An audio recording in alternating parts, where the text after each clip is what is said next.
यह भारत का वो कुंड है जहां भगवान परशुराम ने अपनी मां की हत्या करने के बाद अपने हाथ से चिपकी हुई कुल्हाड़ी से मुक्ति पाई थी।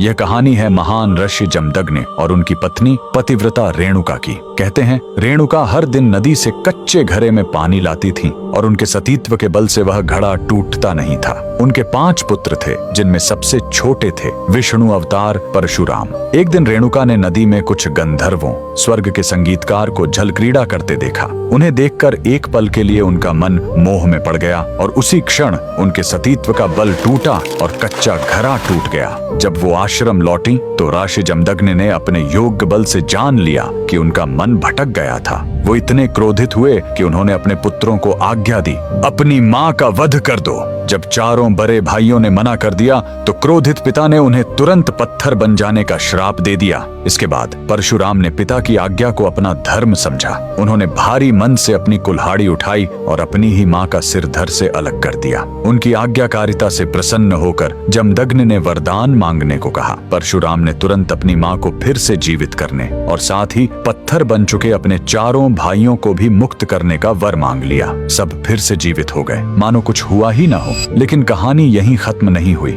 मातृ हत्या का पाप उस कुल्हाड़ी पर एक दाग की तरह चिपक गया और वो उनके हाथ से अलग ही नहीं हो रही थी। उस पाप से मुक्ति पाने के लिए वह दर दर भटकते रहे, लेकिन कोई भी तीर्थ उस कुल्हाड़ी को छुड़ा नहीं सका। अंत में वह पहुंचे पूर्वी हिमालय की लोहित नदी के किनारे और जैसे ही उन्होंने इस कुंड के जल को छुआ, चमत्कार हुआ। कुल्हाड़ी अपने आप उनके हाथ से छूट गई। यही पवित्र स्थान आज अरुणाचल प्रदेश में परशुराम कुंड के नाम से जाना जाता है। आज भी हर साल मकर संक्रांति पर हजारों श्रद्धालु यहाँ इस विश्वास के साथ डुबकी लगाने आते हैं कि यह कुंड उनके सारे पापों को धो डालता है, ठीक वैसे ही जैसे इसने स्वयं भगवान परशुराम को पाप मुक्त किया था। भगवान परशुराम को दिल से मानने वाले सभी भक्त कमेंट्स में जय परशुराम जरूर लिखें।